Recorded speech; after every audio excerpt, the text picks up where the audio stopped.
Well, hello, everybody. This is Tim Green with Rattle Magazine. Welcome to Rattlecast number 168. So glad you could join me. Today's guest is David James. He'll be here in just about probably under 10 minutes. But before we begin, I should say that Rattle is a publication of the Rattle Foundation, a 501c3 nonprofit working to promote the practice of poetry. We just do this because we love poetry. I know you do too, so please do click the like button and share. Make sure you're subscribed. All that good stuff. Anything you can do to help spread poetry around the internet would be much appreciated. There's no admission fee here at the Rattlecast, but we do ask that you share things and help spread the word because the more viewers, the better. The more people we can get participating in the open lines later, the better, too. After this hour with David James, of course, we'll have open lines. So if you have any poems you'd like to share, sit tight and be ready to share those as well. I'll give instructions later at the end of the break after this first hour. Now, we do like to start with the Poet Respond poem. And Wheeler Light couldn't be here today. The timing, I think the early morning show made it a little difficult. But the poem for this week was about Aaron Carter. And this was a person that I was completely unfamiliar with until this poem. But the poem was just so vivid that it made me care about Aaron Carter's death, who I guess Aaron Carter was a child or a young recording artist star in the 90s and then had a traumatic life going forward. Let's share this poem. This is by Wheeler Light. And here, I'll read Wheeler's note first. About this poem, Wheeler says, Aaron Carter died last week, which is tragic. Aaron Carter was a musician, addict, and my first celebrity crush. When I was a child, his music opened up a world of love to me and began my personal exploration discovery. His story is a story of exploitation and neglect, but his effect was a ubiquitous joy that befell many millennials. I wrote a chapbook about him called I Want Candy, which was accepted for publication by 2 presses, but I pulled the chapbook both times because I didn't feel comfortable with anyone having access to it. This poem is elegy, a follow-up, a tabloid about a musician's work the world was lucky to have. And so here's Wheeler Light reading his poem, Aaron Carter, you are dead and never read the book I wrote about you. Here we go. Aaron Carter, you are dead and never read the book I wrote about you. Once I loved you, 7, and what did I know about sex? I howled at your laser disc moon, found a boy with frosted tips, and kissed the fantasy of you for all of 2nd grade.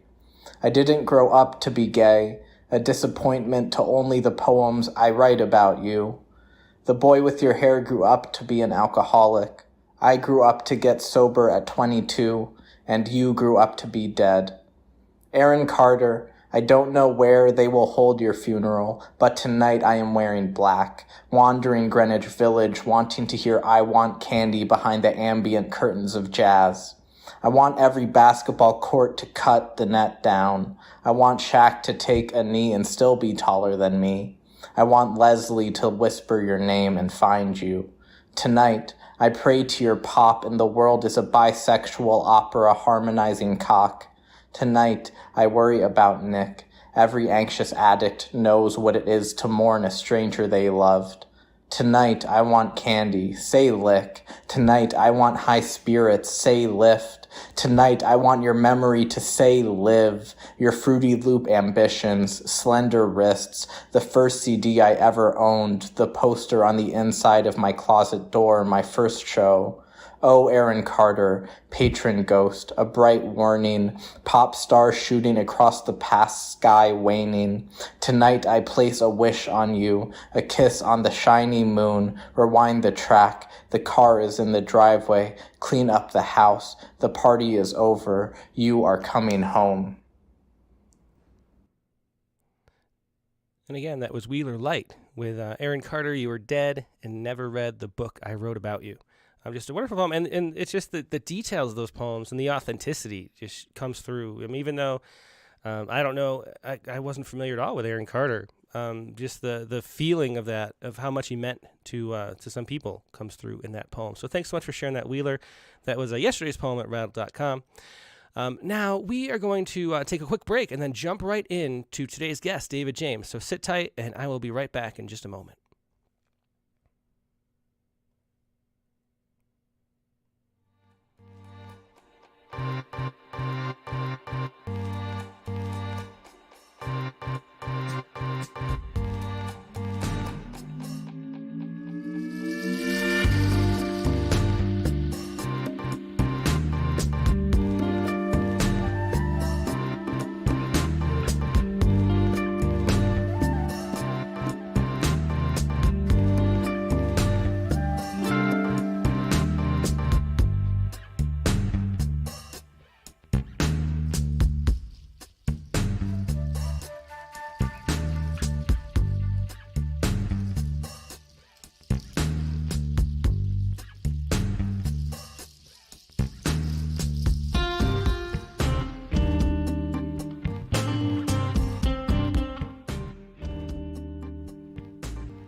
And we're back. Thanks so much for your patience. As I mentioned, today's guest is David James. David James has published 6 books, 6 chapbooks, and has had more than 30 one-act plays produced in the U.S. and Ireland. His most recent books are Alive in Your Skin While You Still Own It and Wiping Stars from Your Sleeves. His second book, Dances Like Mussolini, won the 2010 Next Generation Indie Book Award. He's taught writing at Oakland Community College for over 20 years. And here he is, David James. Hey, David, how you doing?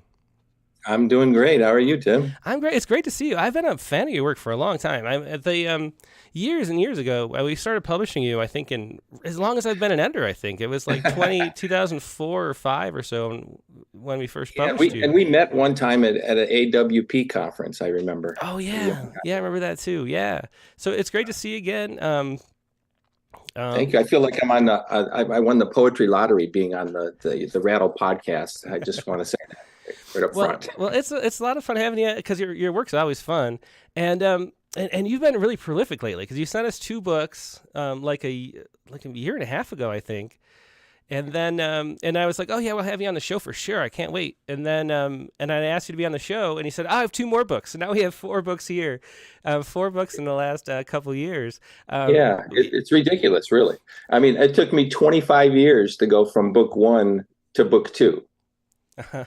1984 was my first book, and then 2009 was my second book. So, it seems like a miracle to have 2 books out in 1 year, let alone 2 years. Yeah, is there any explanation for that? Can you? Is there a reason why there was this gap, and then all of a sudden this deluge? No, there's no explanation.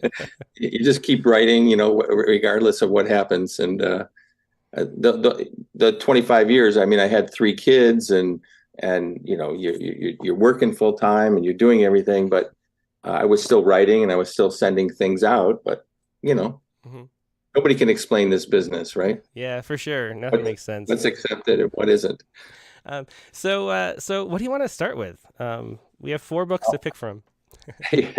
I'll start with I'm going to go in chronological order. So I'll start with A Gem of Truth. Mm-hmm. And I'd like to start with a little prose poem after James Tate called At the 40 Winks Motel. It's on page 40. And what's funny is I purchased one of his books called Ghost Soldiers. I have a hard time saying that. And it was sitting around, and then years later, I pulled it out and I was starting to read it, and there was a receipt in the book. And in the book, I had written Portable Darkness on the receipt. I have no idea when I did it or why I did it, but that's what was the genesis for this prose poem. At the 40 Winks Motel. What's in the briefcase? Sheila asked as she unbuttoned her blouse. Oh, nothing, I said. It's not nothing, she said, or else you wouldn't have brought it here. She unhooked her bra and slid her jeans to the floor. I was going to surprise you, I said. I was naked except for my socks. I like surprises, she said, turning to brush her teeth. I loved the curves in her hips as she faced away from me, running her fingers through her hair and spitting into the sink. When Sheila got into the bed with me, I put the briefcase on my lap. Here it is, I said, opening the case. Portable darkness. The room went dark, completely dark. Wow, she said, where did you get this? On the dark web, of course. It was the last one. That's kind of sexy, she whispered. I felt her body snuggle up against mine as I set the briefcase gently on the side table. As long as it's open, we'll have utter darkness around us, no matter what. Sheila kissed my neck, ending with a little tongue lick. Even in broad daylight? She asked. Yes, I said. Sheila ran her left hand over my chest. Even at the beach? Absolutely, I said. She wrapped one of her smooth legs over both of my legs. Even at church? I think I said yes. I'm not sure because it was dark and I couldn't see, but I could feel. And let me tell you, nothing feels better than portable darkness. That was At the 40 Winks Motel from A Gem of Truth, the first of 4 books we're going to be looking at today by David James. And I'm glad you started out with a poem mentioning James Tate, because that's the poet I think of when I read your work, is my favorite James Tate poems. It feels like that style of surreal playfulness, and you're never quite sure exactly what's going on until and there's a sort of a narrative going on. So why how long have you been drawn to James Tate, and what is it about that style that do you think you're drawn toward? That's a good question. I love James Tate's work. I don't always understand James Tate's work, but like his selected poems that won the Pulitzer Prize, if I'm having a drought or I don't know anything to write about, I will go to that book and just start reading any poem. And it's his use of language, the way the way things just pop up in his language and surprise you. And that's what I want. I kind of I want that uniqueness, that surprise that James Tate has, but I think in the best poems, I would like to wed that or meld that with some feeling or emotion or sentimentality, even, kind of like one of my other favorite writers is Richard Hugo, mm-hmm. who I think is often like borderline sentimental, but he goes right to that edge and then kind of pulls back a little bit. And I would like to combine both of those styles into a poem that is both surprising and unique, but also touching and feeling. Touch. Like I often say, I want my poems to grab the best poems, not all my poems, of course, to grab somebody by the heart and shake it in their body. I would love that feeling, Yeah. Well, I'm glad you describe it like that, because that's how I feel reading your poems. We read a poem last week at the end of the show. I can't remember the title of it, but it was the first poem of yours we published in Rattle, and that's the feeling I always get reading that poem. There's something just so human about these stories that even though there's a surreal element, there's a very human element at the same time in all this kind of work, which is just fascinating. Yeah. And, they're not all that way. I mean, obviously, not all of the poems have that surreal element, but I do like the surprise. Mm-hmm. I mean, who is it? Robert Frost, right? Who said, no surprise for the writer, no surprise for the reader. Yeah. So you want to surprise yourself as you're kind of like, where did that come from as you're writing? Mm-hmm. and keep it. Yeah. Well, let's hear another one. Another tactic that I use a lot, I was thinking, why do I do this? Is using epigrams to start poems. And I think part of it was decades ago when we had the 3 kids and life was, upheaval. You didn't have the time to sit and just reflect. You didn't have a 3-hour block, so you had to have something to write right away. So I'd get these epigrams, quotes, things my kids said even, but so this is one that is from Harper's, and the epigram is, children's belief in immortality is universal. And so it's those quotes, and I get a lot of them from Harper's, but I'll take them from anywhere, and that's what started this poem. So it's called Immortality and Truth. What page? Page 32. Okay. And the epigram from Harper's Magazine, children's belief in immortality is universal. Hell, we all think we'll live forever. Even that old guy in hospice confessing to the nurses that it's all an elaborate hoax, that one day soon he'll stand up and dance his way out the front doors, flashing his middle finger at death. Dying is an accident. Something done by people who aren't careful. People who are stupid and drive their cars into trees. People who are in the wrong places at the wrong times. Most of my life so far, I've been in the right place at the right time. And that's how I plan to keep it. No hospitals, no hospices, 10 and 2 on the steering wheel, a decent distance between me and the car in front. No heroin or cocaine, no crystal meth, a baby's aspirin every day, vitamin C every other. No combat or war zones, no swimming with the sharks, no tightrope on the 18th floor after drinking, no prostitutes on Gratiot Avenue, no karaoke with gangbangers, no Russian roulette, dynamite, nuclear fission, no Rottweilers, no knife throwing friends. I'm just a big old kid, and immortality's my middle name. If I do die by mistake, my belief in God and the afterlife will hold me up, propel me into forever land where I can lounge on a cloud, throw lightning bolts, fly through the heavens, float down to earth, and make wishes come true for those who can't see me but still believe. And if that doesn't happen, if all this is an elaborate hoax, then when I die, if I die, I'm going to be one pissed off dude. And that was Immortality and Truth, again, from A Gem of Truth, one of the first of 4 books we're looking at today by David James. And another poem that shows off the playfulness. It's a lot of fun reading your work. I mean, that's just the fact of it. They're fun books, and fun poems. I always enjoy seeing as submission years come in the queue. And Well, thank you. yeah, and No better place to be than Rattle Magazine, I can tell you that. Thanks.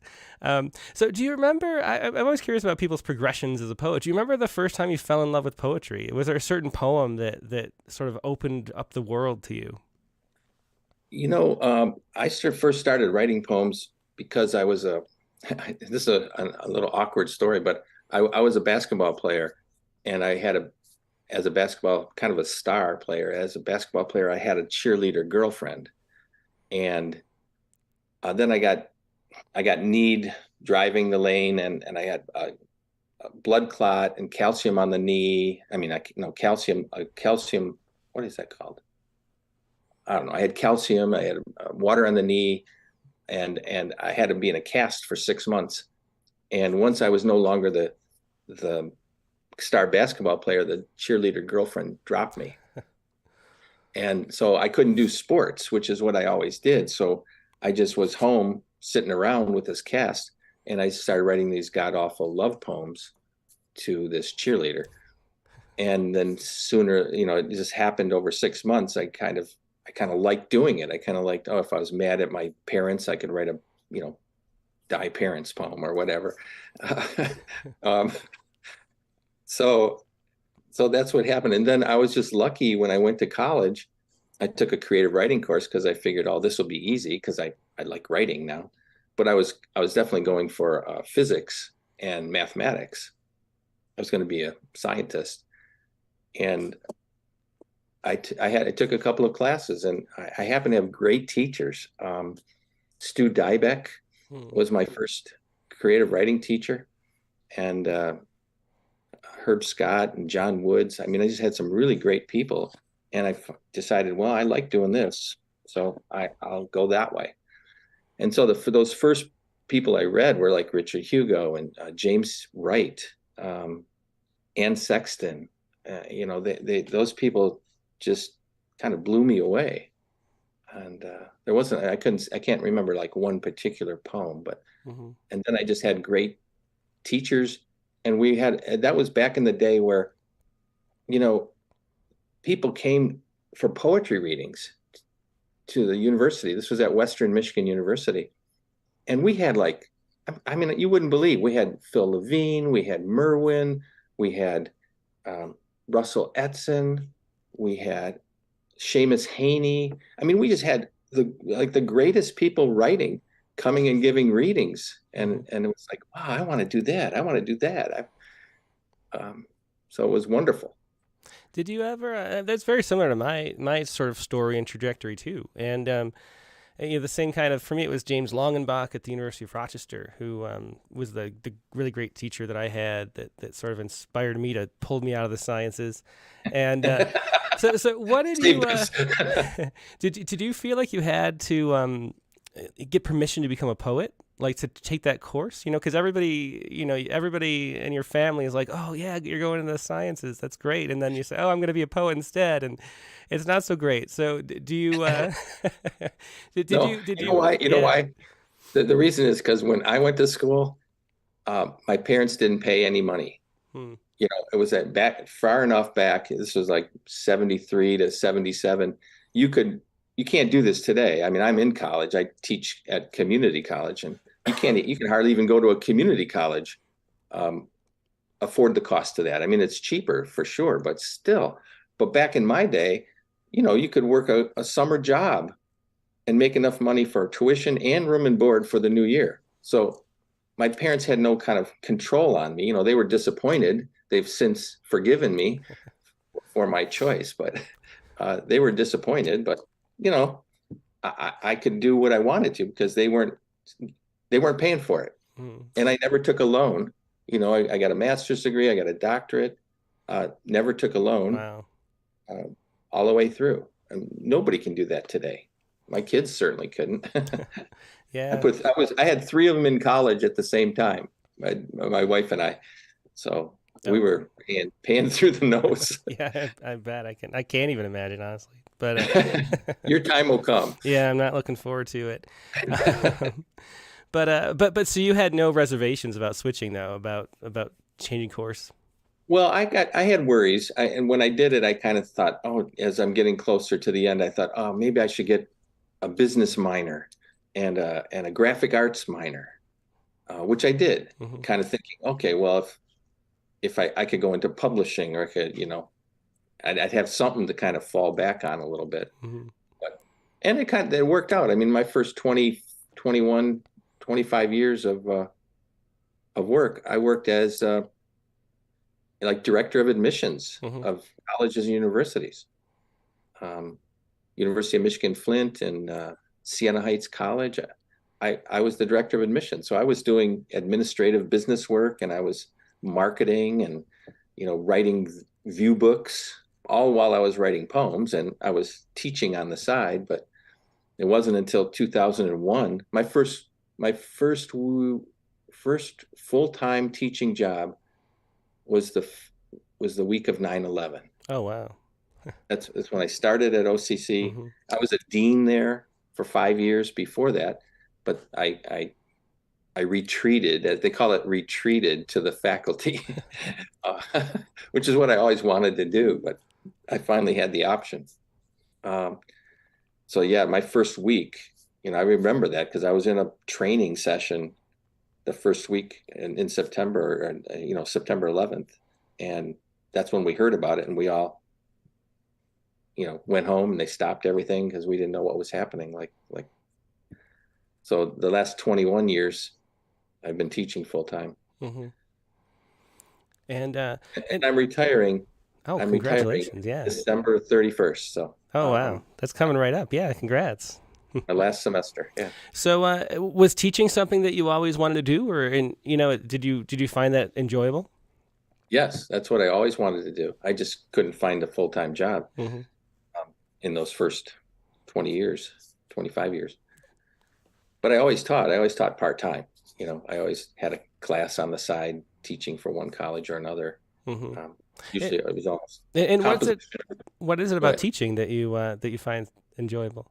Oh, I think I just wanted to emulate my teachers. I mean, I loved them so much. And I said, that's what I want to do. I mean, I want to help people discover their talents, and you learn so much yourself, when you're teaching. I mean, you that's how you learn stuff, I think, is when you have to teach it to someone else.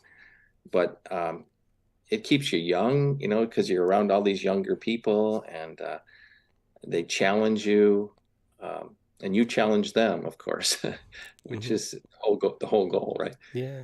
There's a great quote I try to live by with by a an educator named Art Combs, and he said, "It's not what you cover that counts; it's what you uncover." Hmm. And that's what I think I try to do as a teacher, and I think most teachers want to do that. Yeah, yeah, that's a great Not just perspective. get through these chapters, but what does it mean, and how does it apply to your life, Hmm. your writing? Yeah, yeah. Well, let's hear another poem. All right, let's go to Nail Yourself into Bliss, All which right. was the second book published in 2019. Which, like I said, I just felt blessed to have this. Page 27. Um, this is a series of poems that I have. I think I have 20 or 25 of them now. And part of it is my experience in writing plays. So I'll tell this brief story. A long time ago, Charlie Baxter before he was mostly a fiction writer, he used to write poems. Maybe he still does, but I saw one of his poems, and he had a series of poems called Imaginary Paintings. Hmm. And I just loved that idea. Like, I can't paint, but I could write about the painting I see in my brain, Hmm. create the picture as a poem. And so, and I did that. I wrote imaginary painting poems, and I always credited Charles Baxter for it because it was his idea. But then I thought, well, why not a play? So I have these experiment in theater plays, and this one's experiment in theater number 5. So I'll go with it. Blindfold the audience. Burn cinnamon candles as the orchestra plays instruments with their teeth, grinding, scraping, plucking. One actor runs across stage 4 or 5 times and then up the main aisle, out the doorway. Another weeps on stage while a child pushes a squeaky stroller in circles. A woman enters holding hairspray in one hand, a gun in the other. She climbs up a ladder, fires the gun once, and a pile of wet clothes drops from the flies. Everything stops for 10 seconds, and then the music resumes, the crying, the stroller. A man runs down the aisle, jumps on stage, carrying a jug of wine. He sloppily drinks and yells, "Thank God I'm alive." The music stops, curtains fall. The audience rips off blindfolds and cheers. They all imagine their own play, the chase, the despair, the journey, betrayal, the demise. Look at their faces, in their eyes.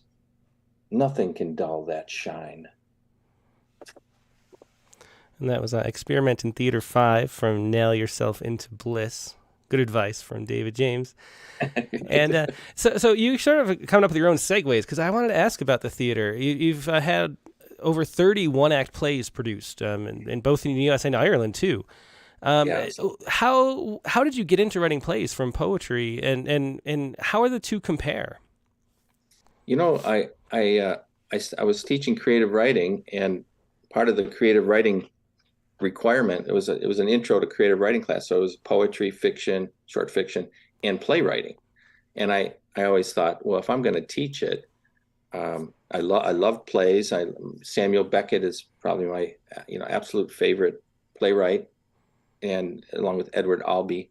But I figured I had to write some, just to be genuine, and I started writing these little one-act plays. And one of my first ones was done in New York City off Broadway. And I thought it was just a 15-minute play, and we took my whole family there, figuring this is never going to happen again. Well, I mean, I had 5 others done off Broadway, and then in February next year, one of my plays is being done in Brooklyn, New York for 4 days. Oh, wow. As part of a short play festival, and I'll be retired, so we're gonna go and see the play, and it's so unusual because I love it because as a poet, nobody reads your poems other than you, typically, right? I mean, and if you're lucky to get just to find somebody a poetry reading, a venue, you read them out loud, but nobody does. So it's so refreshing to write something and then sit back in the audience and hear other people say all your words and act it out. And it's like a out of body experience because you're sitting there and you're laughing and you don't remember every line that you wrote, but you're sitting there and you're with the audience and you can't believe that you did that. It's kind of like actors and directors, I have found, typically make you look so much better than what you are. I mean, it's only a couple of plays that I've seen that kind of bombed, and it was, the actors just didn't get it.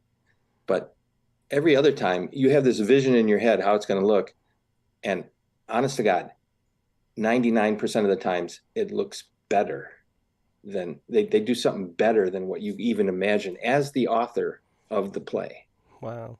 Yeah, so I guess that's like a synergy type thing, like you have one vision and then their creativity adds on top of it. Yeah. Well, yeah. And then I've had, one play, I mean, several plays I've had it done by different actors and different directors in different theaters. And every one is completely different. I mean, it's the same words, but the actors, always say the lines differently. The directors have them doing things differently. And so it's a unique, magical experience every time you have a play. And I keep doing it just because it's fun. There's an audience where you really don't have much of an audience unless you're in Rattle magazine. Then you have an audience. But other than that, people don't know. I mean, most of my family don't even know, what poems I've written, and or that's the plight of any poet, right? Yeah. Unless you're Billy Collins or somebody. Yeah. So I haven't talked to, I don't think on this show, anybody who, I think I have talked to some people who do plays, but we haven't talked about it. So how does it compare to the process of writing poems or short stories, which is, everybody here is much more familiar with, as far as just the mechanics of it? Like, do you submit them to festivals? Is that what you do when you're done with them? Is there anything else you submit them to? Yeah, there are magazines that publish. I have one coming out in a magazine called Phenomenal Literature. And there are different styles. There's publication style that you have to put it in if you're going to submit it to a magazine. And then there's production style if you're going to submit it for a festival or just to a theater to be considered. And the thing is, a play is an oral art, just like poetry. It's the closest to poetry, I would say. And so, this play that I'm having done in Brooklyn, New York, it's called Taking Over Your Life. You'd like it probably because it's an intervention play. And we had an intervention right in this room right here. We had an intervention and a family member, and it worked. They're an alcoholic, and we took them from here to a rehab center, and it's been clean ever since. So it's a wonderful story. But that experience stayed with me, and I thought, okay, I want to write a play about that intervention, but it can't be that one because that was in my personal life. So the play is about a 17-year-old boy, and you know what his addiction is? Writing poetry. Oh. And his parents don't want him to be homeless and without prospects in the future. So they have an intervention to stop him from writing poetry.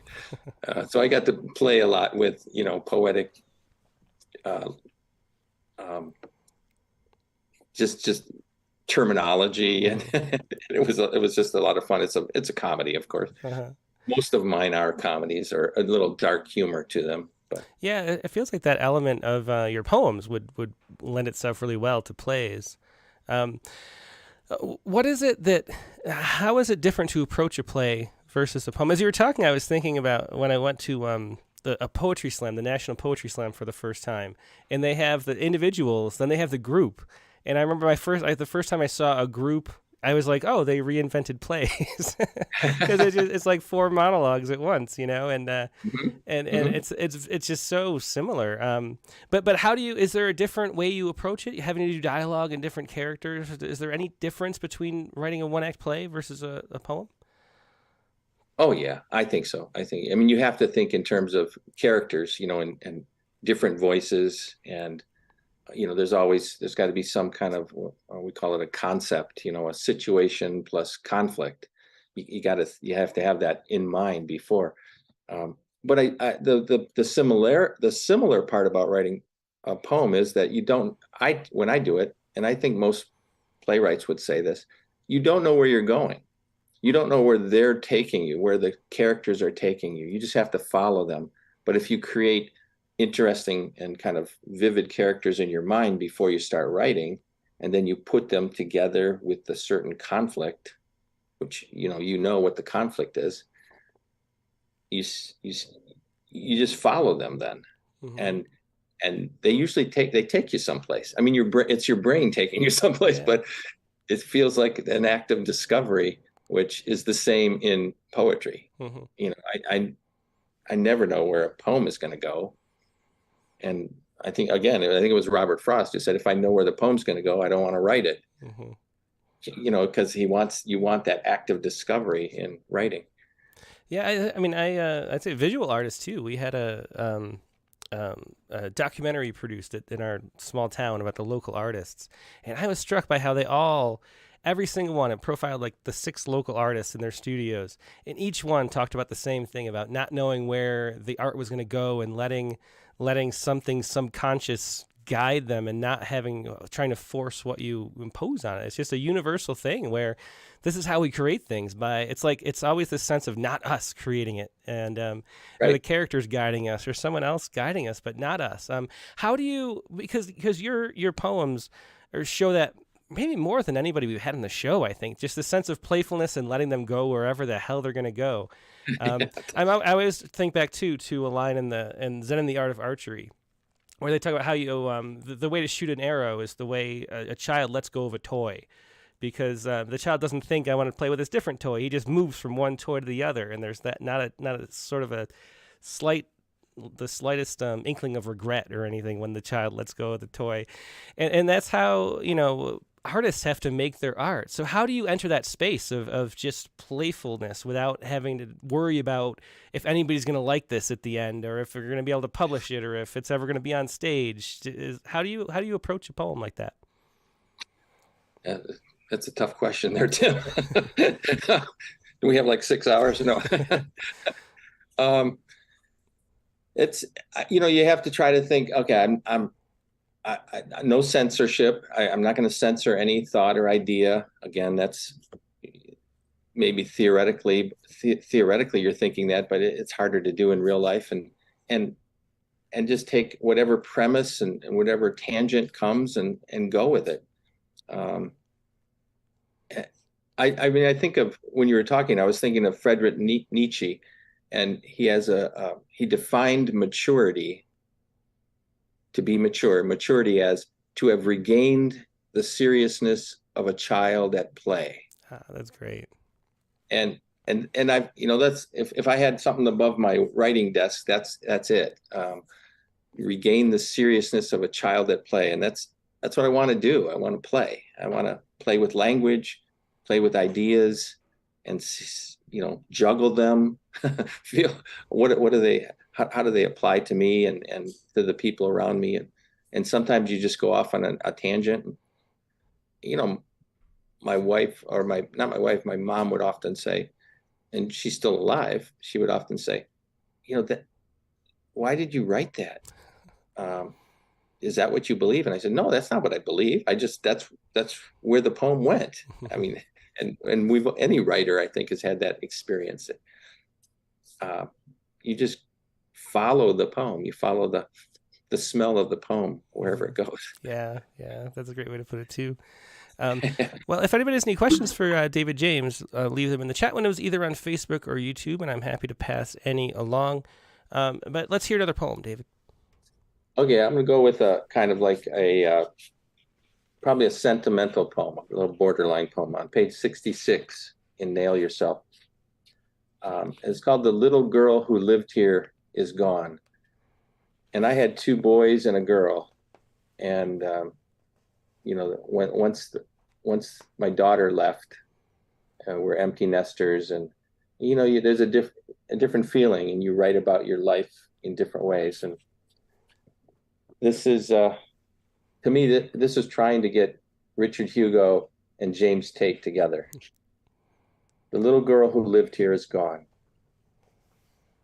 I tried keeping you small, but life doesn't work that way. It's like we're all on a train. It's invisible and we can't see it. And we're moving along, though we don't feel like we're moving. And your mother and I are up front while you sit near the back, coloring pictures with crayons. The scenery looks pretty much the same, though it's all different and changing every second. And before too long, we step off into some puny little town, which is not a town at all. And you move up toward the front of the train as your children take a window seat in the rear, smiling and laughing at what they do not know. And that was The Little Girl Who Lived Here Is Gone from Nail Yourself into Bliss. There's a question here from Attractive Fahey. I'd be curious to know, what is it that inspires David to write a play? Is it an ordinary, everyday incident or from reading? And on that note, why a play rather than a poem? Yeah, sometimes it's I default to poetry always. And so that I'm always doing that. I'm writing poems. To get to a play, I usually need a prompt or somebody to urge me or sometimes for example, there's one in Ireland, the one that I had in Ireland, it was called Fake. So whatever happened in your play had to be fake. And that's just intriguing, kind of like, oh, it's kind of like any of the prompts that, you have at Rattle Magazine. Mm-hmm. You kind of like go, oh, that's interesting. And you try to you find something that fits it. Sometimes you just have that idea. Like I had this idea for a long time of a guy going to jump off of a bridge. Lots of poets have killed themselves in the past, but I was thinking, okay, he's going to jump off a bridge. But when he goes to jump off a bridge, somebody else comes to jump off at that same place, and they start to argue because that's my place. That's where I'm going to jump off the bridge. No, I'm jumping off the bridge. I was here first. No. And so they start to argue. So, I kind of had that idea like, oh, that would be kind of interesting. I wonder what would happen. And, after it boils and bubbles in you for a while, and then it came out, and it's called Talk of Suicide Makes Me Hungry, the title.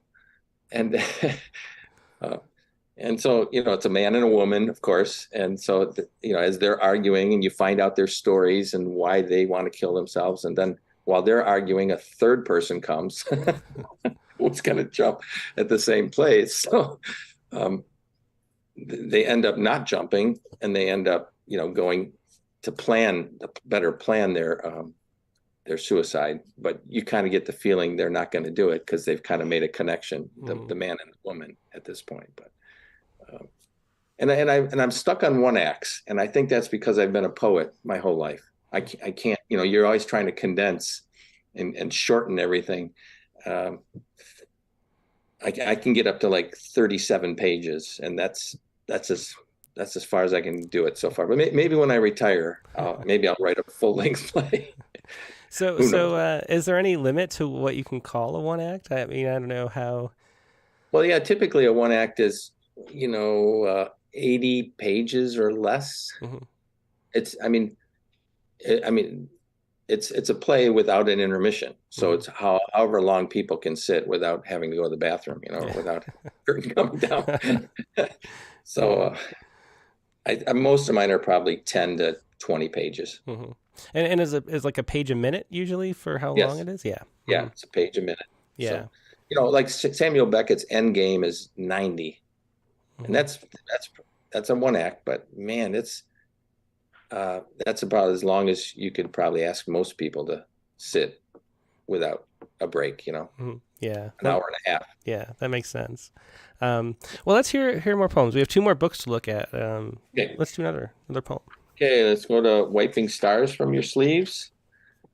This one came out in 2022, and the first half are poems written in Michigan. The second half are poems written in Ireland, because I had a sabbatical, and my wife and I went for 30 days, and we stayed in a cabin south of the Cliffs of Moher in a little town called Kilkee. And that's where I wrote all the poems. And I only read Irish poets, so we'll get to that after this. The first part we'll do Michigan. On page 33, this is a poem called What We Do for Love. It's for my Aunt Jackie and Uncle Don. January 4th, and it's 51 degrees, sunny, no snow. It's Michigan, for God's sake, the middle of winter. I made dinner tonight, broiled mahi-mahi with brown sugared carrots, artichoke and Parmesan bites. It's love. You'll burn at the stake, stand in front of a firing squad, or swim to the bottom of the sea to find the lost ring thrown from the ship's rear deck when you love someone. Like my uncle, who's caring for my dying aunt and would buy the moon, pay any cost if it would make her better. Let her sit up and stare out back at the sun on the bird bath, on that small deer wandering through their yard. But sometimes nothing helps, not even love. And all you can do is be there in the room, placing a damp cloth on her forehead, squeezing her hand just a little too hard. That was What We Do for Love from Wiping Stars from Your Sleeves by David James. So. Yeah, that's knowing that love will not save us, but it's the best thing we have. We learned that, right, over years. Yeah, over time, for sure. So I wanted to ask how you decide to organize books, because you do have sort of a more of less of a thematic view through poems, because your poems are so different in what they come from. They kind of start with something strange and then seeing how strange you can take it a lot of times, or just where something goes. So it's not like you have a thematic elements going on. So how do you figure out how to put a book together? I wish I knew. That's probably why I had 25 years between the first and the second book, because I think I'm so eclectic in my writing that I do sometimes have series, like I have the experiment and theater series, and I have interviews. I have a bunch of interview poems, like Interview with God, Interview with the Devil. So sometimes I get on those, but I'm really hard at themes, having like a thematic book. Mm-hmm. And this is the Wiping Stars from Your Sleeves is probably the most thematic for me, just meaning the first half are poems written in the U.S. and in Michigan. And the second half all have epigrams from Irish poets, every one, and they were all written in Ireland in this little cabin. But they go all over the place as well, right? So I was trying to imitate the Irish poets, though, in some way, mm-hmm. just reading only them and being there and living there. So yeah, I have a hard time with that. I admit it. Usually I just kind of try to connect, okay, what in this poem, a line, an image, a word connects to the next poem. Okay, that might work, and I'll do it that way sometimes. And mm-hmm. I think in the last book we haven't gotten to yet, I have 3 sections nothing personal. So I was thinking, okay, nothing like about me personally Mm-hmm. between you and me. So then, yeah, relationships maybe, and then a beautiful end. So kind of poems about dying, or not dying, but mortality Mm-hmm. and time. Yeah, it's interesting. I've talked to a bunch of people who, a lot of people lament the sort of the tendency lately to have themes in books of poetry, and they miss where it was just like, good poems that I've written in the last 5 years, and it's just the poems there. And I think it does. It has to do with the way the publishing industry works now, where it's like you have to go through contests usually, or open submissions, and there's so many books to choose from that it tends to be thematic books that stand out in just the reading process. So do you feel like taking a stand for not having strong themes? Because a Yes, lot of I people take a miss stand that. for it. Yeah. I take a stand for it. I mean, my teacher, Herb Scott, had a book called Groceries, Mm-hmm. and the whole book was about groceries. I mean, he worked in a grocery store, so Mm-hmm. it's the people who come into the grocery store, the things that happen in a grocery store. It was wonderful. It's a wonderful book. It was nominated for a Pulitzer Prize, but Mm-hmm. from Pittsburgh. But I could never do that. I can't stick on one subject long enough. Just like I can't read a full length play. But I prefer the variety Mm-hmm. when I read a book of poems too. I like poems that are all over the place. I don't want to just keep reading one about Yeah. nature, and then the next nature, and then the next nature, and the next nature. Mm-hmm. It's Even interesting if too. they're good poems. I always wonder if a lot of it has to do with it's easier to market something with a theme, because you can describe what it's about, and you can know what the cover is going to be, and Yeah. it just sort of lends itself. It makes the publication process much smoother if there's a theme, which sort of Right. drives things, and then the people who are putting the books together, the people who are choosing the books to publish, and it just kind of drives everyone toward themes where I don't know if it's as necessary as we. I think you got something there. It's kind of like thinking in the movies. You can say, "Oh, I can see the poster." Yeah. You haven't seen the movie yet, but I can see the poster. Yeah, exactly. And so somebody who asked too, which kind of goes along with that. Alan Harvey wants to know where you can purchase your books, and you don't, that I could find, have a website where everything is combined together. And is there a reason that you don't do? It was you're one of the more difficult guests to promote actually, because I just had to include some links to the books publishers, but Yeah, I think I've just been too busy working, and I don't have a website yet. That's on my list of things to do once I retire, to do that. No, I know some are on Amazon. You can go to Amazon, and a number of my earlier books, they're just out of print, from Carnegie Mellon and March Street Press. But the one that won the Next Generation. Yeah, I have a copy. It's a great book. It's too bad it's out of print. You're on that book, you're on the back cover of that book. That's right. Now that I appreciated that comment more than any other one that I've ever my got. pleasure. We have a whole bunch of questions here. So first of all, Dick asked just me, has a non-themed chapbook ever won the Rattle Poetry Prize? And a better question would, has a non-themed chapbook ever been submitted? Because I don't. It's very. It's unusual to even have a submission of poems these days, because people really, especially chapbooks, maybe people think of like, I have a few poems written around a theme, and so they make it a chapbook because it doesn't fit a full-length book, or they're not ready for a full-length book or whatever. So looking through the chapbook submissions, it's very rare, and I can't even remember off the top of my head any. Okay, well now you're going to get a whole bunch of good, because I'd like to see, I wouldn't mind seeing that. I too somebody has, who does the greatest hits? Do you know who does the greatest hits chapbooks? Oh, yeah.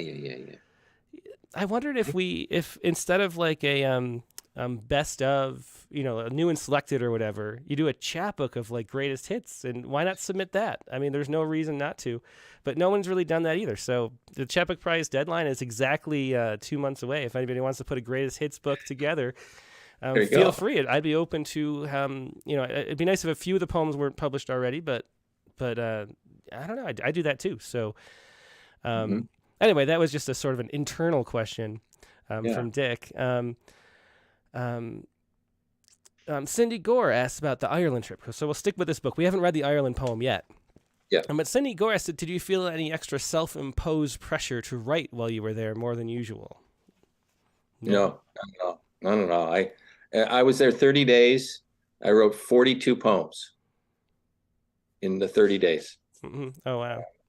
Then we went to Scotland for 10 days since we were over there and drove around. I didn't write anything in Scotland, but I was on sabbatical. I kind of felt like it was my mission to write. And we traveled, we went all kinds of places. In fact, I saw my play done in Ireland, not when it was supposed to be done. It was done for 2 weekends in Ireland, and I couldn't make it.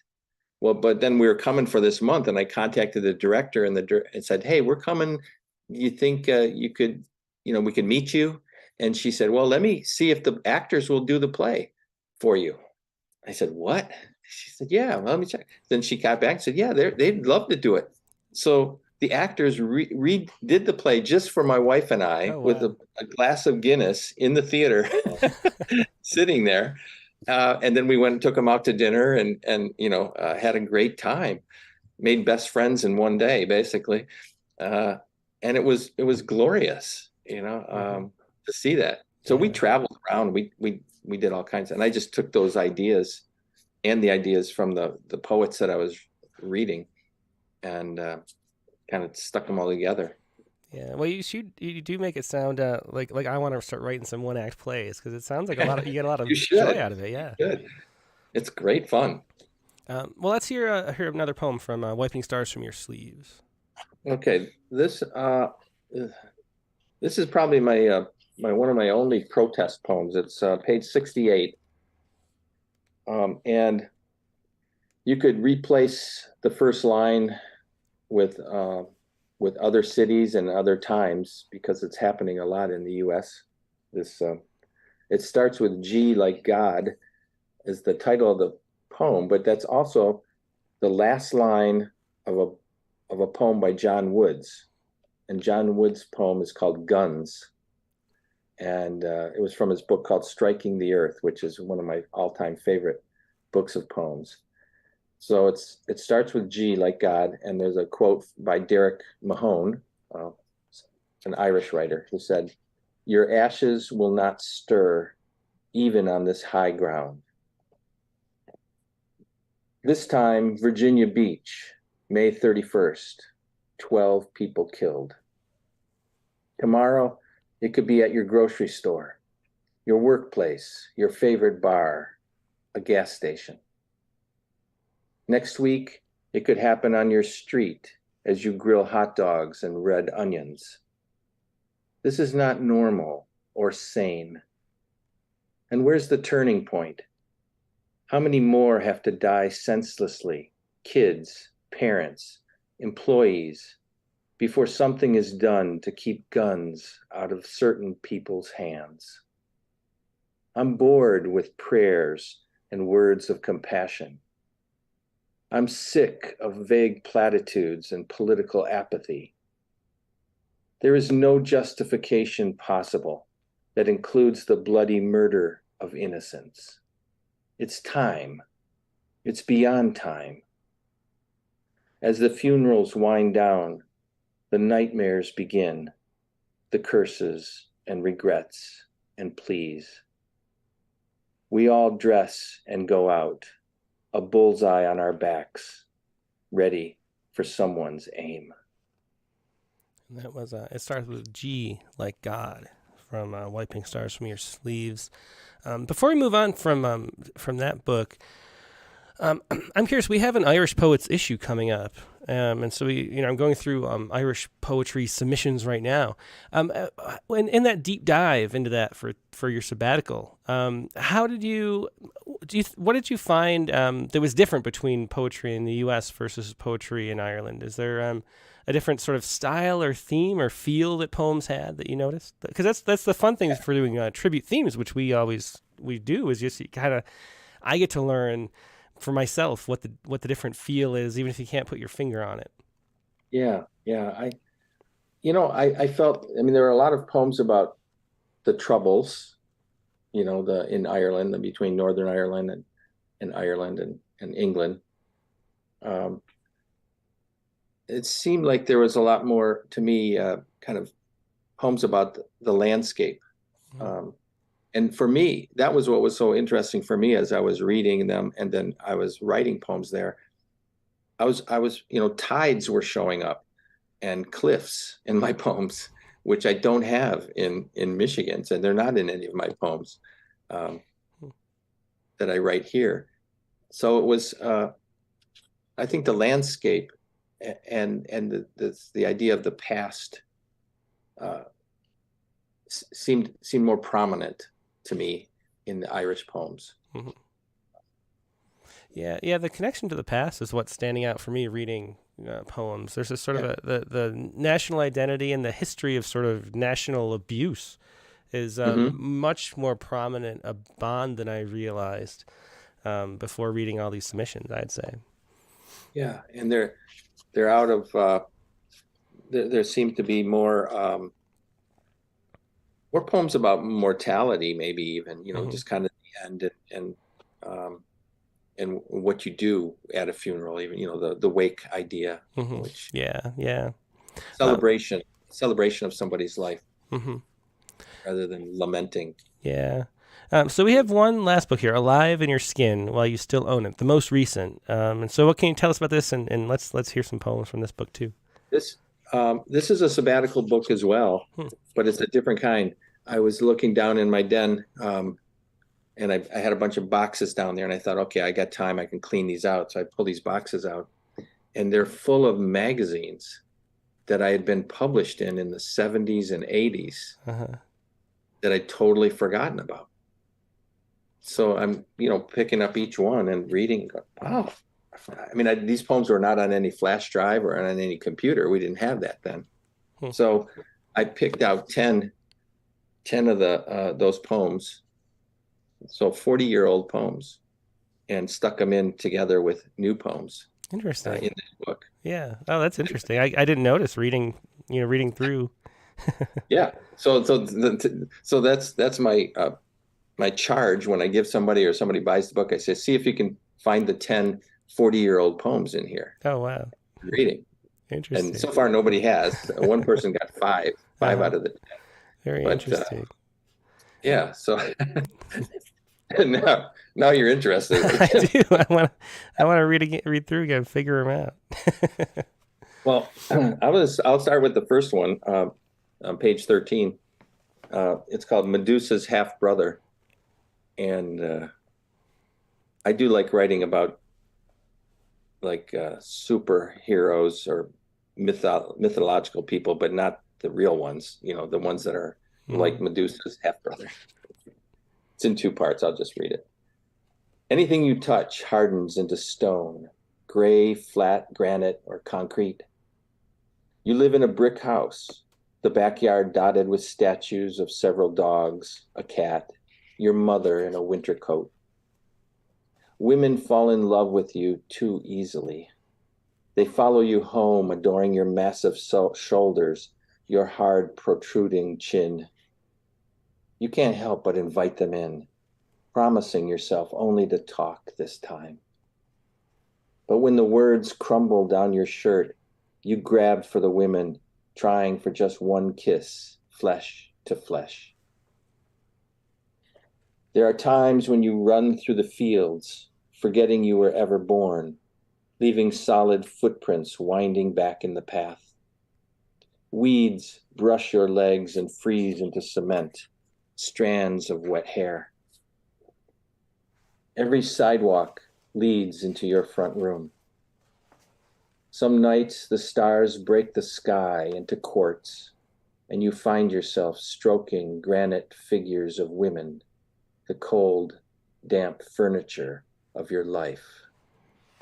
A great last line there. I love that. It's Medusa's Half Brother from the newest book, Alive in Your Skin While You Still Own It, by David James. So looking back at those poems that were 40 years old versus the poems now, what differences did you notice between the two? Or was it, I mean, even looking at poems of mine that are like 20 years old, it's very clear I'm like talking to a different person, There's Yeah, Yes. I couldn't write them today. I Mhm. mean, I would write something completely different, even if I started with the same premise as Yeah. that poem. It was strange. It was like you're reading someone else's poem, after that period of time. It's not even your own anymore. Hmm. And I could see it, I know, okay, I know I wrote that. My name's attached to it, but Uh-huh. I would change a little bit here and there of the old poem, but because you're always rewriting and you're always revising. But Hmm. uh, that's an interesting comment, Tim, and I wonder how many poems I've lost over the years. Yeah. Hmm. Because if you don't write it at that time, it's gone, and you Yeah. can write about it at another time when you're older, but it's not going to be the same poem. Hmm. So there's just all of these poems that are like just flowing down the river, and we Yeah. weren't there to grab that stick out of the water. Yeah, By that's a the, fascinating image to think of, and so true, especially for when you go through those periods where you're not writing much, and there's the sticks are all just going by. yeah, it's just your life is going by. You're Yeah, not capturing it at the same rate. yeah, exactly. So another thing I want to ask about too that has your writing process changed over the course of the years, or do you sort of do you think you approach poems the same way that you did 40 years ago? Yeah, I think I still do that. I still write longhand. I still doodle. I still, you know, keep it in that version as long as possible, making revisions before I type it. And then once you type it, it's like, okay, it's no longer in your handwriting, so you're a little more detached from it at that point, and then you can see things that you couldn't see, even though I might swear, oh, it's done because I've worked on it for weeks and weeks. But then I go to type it and go, oh, I see things that I couldn't see in my own handwriting. That's funny. And so, how do you know when a poem is done? Like, is a feeling you have, or is it Yeah, ever done? yeah. No, it's never done. We all know that it's never done. But uh, like the one poem I tell the story in my classes of a poem you took called "The Famous Outlaw," Mm-hmm. and it's a prose poem. But that poem I wrote like in '76, and in 2005 or something, it was one of the first poems Rattle took. It finally got published. So it had Mm-hmm. been rejected for 25 years. Uh-huh. And then it gets into Rattle magazine.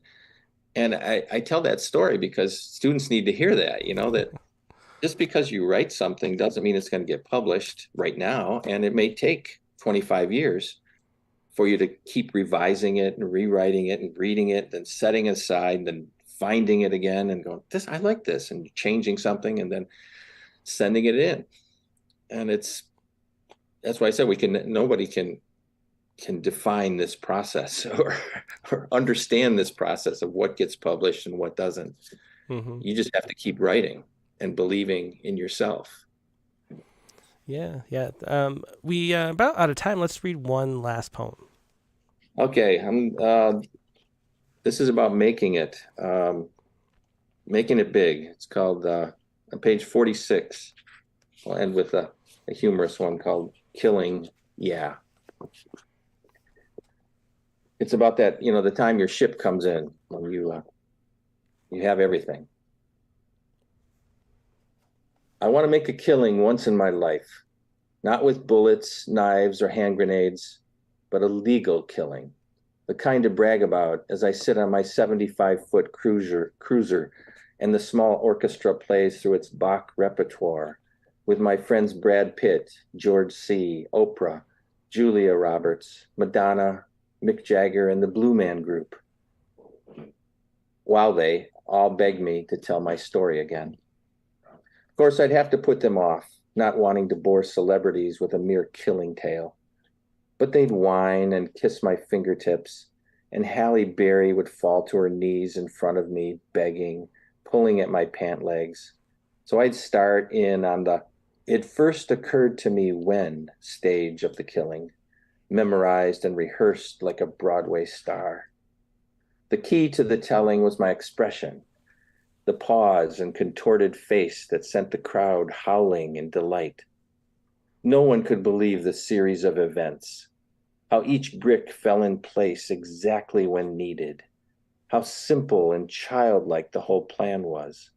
And then to have pulled it off in broad daylight in front of the president and vice president, to sense how close I was to eternal damnation, only to be laughing now on this yacht in the Caribbean, sipping Dom Perignon like city tap water. Yesterday, Clooney asked me to be his best man, and this morning, Angelina made me a godfather to yet another baby, Egyptian, I think, this time.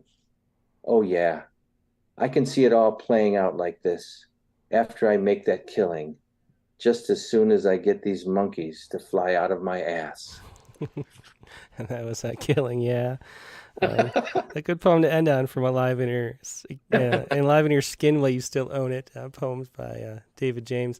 David, thanks so much for being a guest. It's been a pleasure. Your poems are always fun and enjoyable like that. Good examples that we've read through each of these 4 books. So I hope people pick up copies of some of them, whichever book you found most interesting, or maybe all 4. But David, yeah, that'd be great.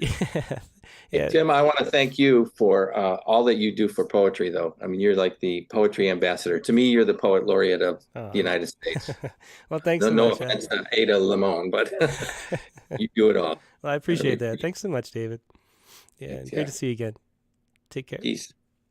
And that was David James with 4 books we got to read from. And we got from A Gem of Truth. We got Wiping Stars from Your Sleeves. All great titles, too, by the way. Nail Yourself into Bliss. And Alive in Your Skin While You Still Own It.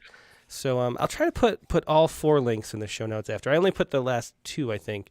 But I'll do that later after the show wraps up. But now we're going to go to open lines and see what you have to share. So sit tight if you would like to share poems. This is how you do it. Put up the description right here. So email your poems first to openmic, that's openmic@rattle.com, and then find the Zoom link, which I'm about to deploy. I'm going to put it in the chat windows on Facebook and YouTube. If you're watching on Twitter, you're going to have to go to Facebook or YouTube to find them. But first, email your poem to openmic, that's openmic@rattle.com, so I can show them on the screen. And then follow the link over to share a poem or 2, possibly, depending on how much time we have, how many people we have in the waiting room. But if you like to just sit and enjoy the poems, then just sit tight right where you are and don't go anywhere and just keep watching on YouTube or Facebook, whatever, because that's the best experience. You get to see the poems too as the poets read them. So I'm going to take a quick break, and I should say you can share poems about whatever you want to. You can share poems about current events from Poets Respond. You can share poems you were published recently and are proud of, especially with links if they're online. I can share the literary magazine too, which is always fun. Or you can share prompt poems. And we have a prompt, which I'll tell you about later this week or later after the break. But we had a nice prompt from last week's guest, David Bowles. So if you have poems for that, feel free to share those too. Okay, I'm going to be right back after a quick break with more poetry.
And we're back. Thanks so much for your patience. Like I mentioned, we had a prompt this week, and I'll put the prompt right here.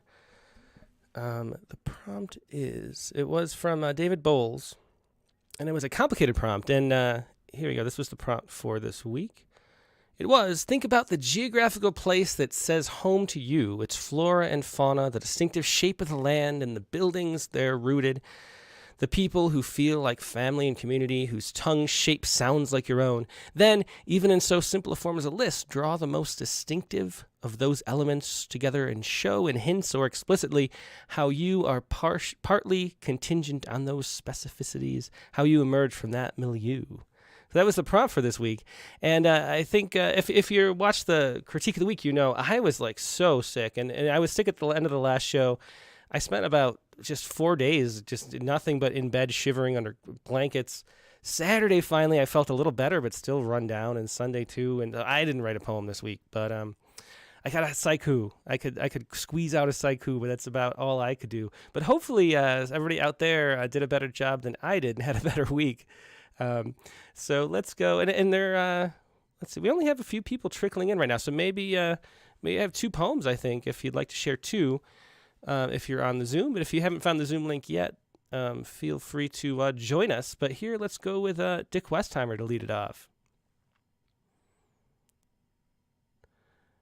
Hey, Dick. I'm doing much better, at least.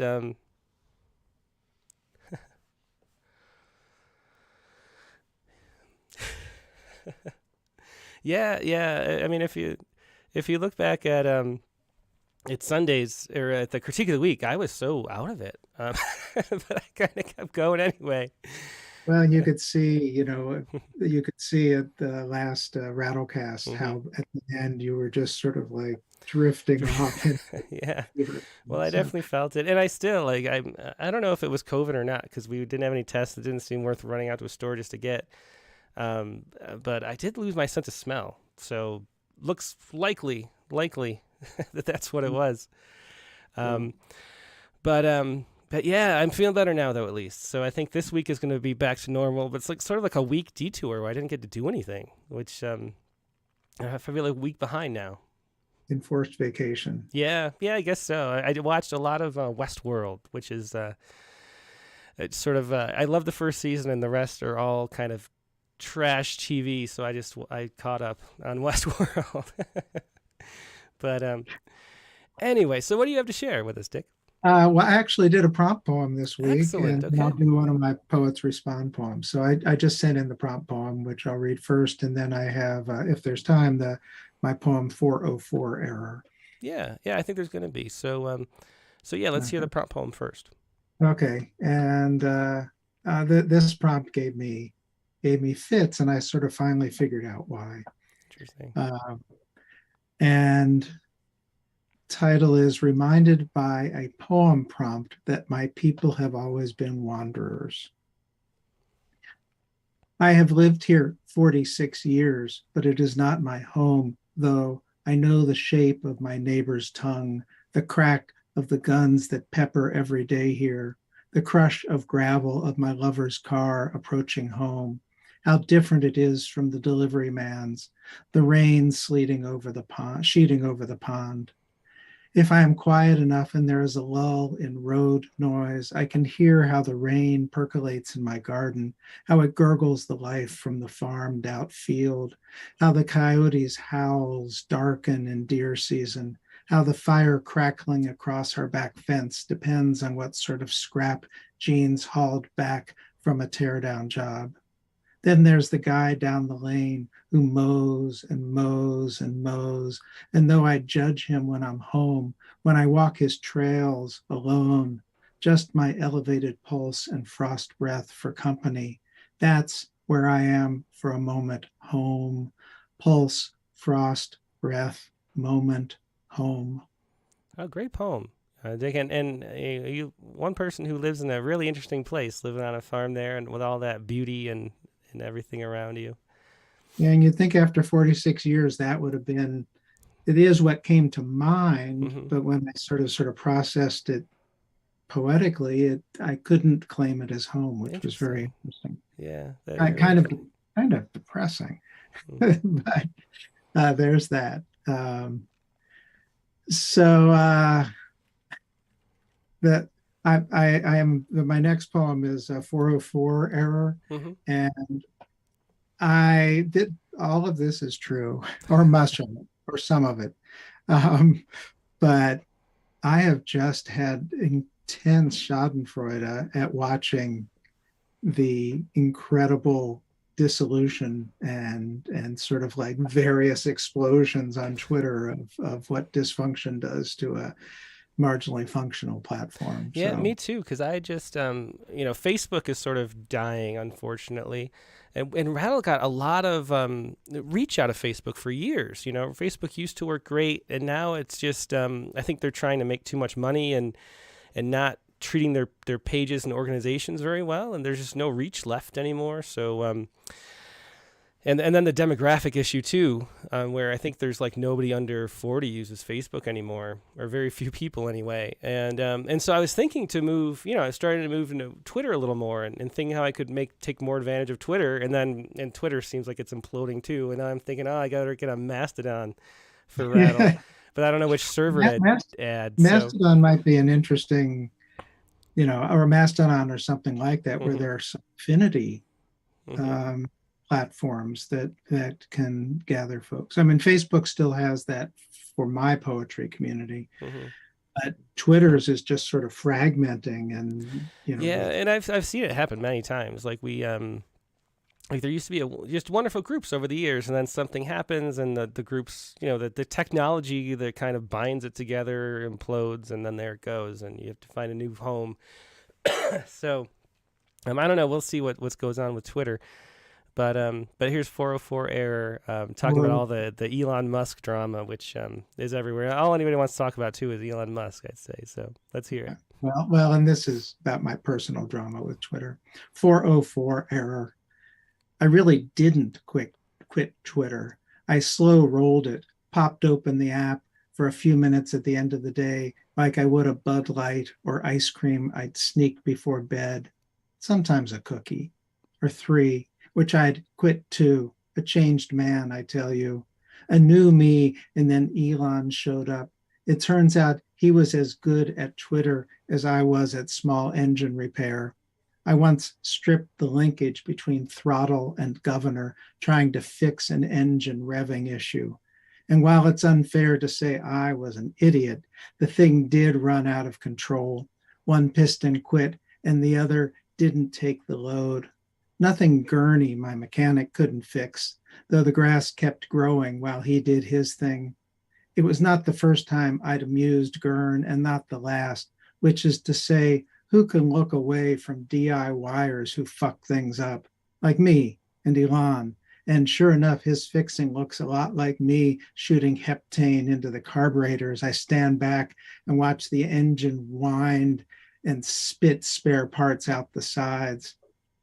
Only with the tweet machine, its employees hitting the streets, at real Jesus verified at last, blue check fakes taking down names, N-words galore, ad buyers heading for the door.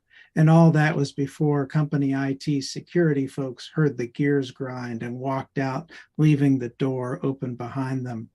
So here I am scrolling my feed in between getting these lines down and throwing back Oreos, washed down with Edie's pralines and cream, dreaming I'll real-time read the one last tweet that sets the whole damn tweet machine on fire. And there's a 404 error, and I think that is a perfect metaphor. It feels like for what Elon Musk is going through, trying to get a handle on it. It's like me trying to fix a 4-stroke engine or something. I have no idea what I'm doing. Thanks so much for sharing that, Dig. A great poem, great metaphor. Thanks, Tim. See you later. Yep, take care. Bye. It was Dig Questheimer with a 404 error and the prompt poem for the week. Let's go to Barbara Taylor next. I think Barbara might have been on once, but yeah, Barbara's been on before. Hey, Barbara, how you doing? Yes, hi. I'm good. How are you, Tim? I'm doing great. Hope you're getting better. Yeah, getting better slowly, but still having to hit the cough button and hiding out a little bit in between, but definitely feeling better than I was a few days ago. But anyway, what do you have to share with us?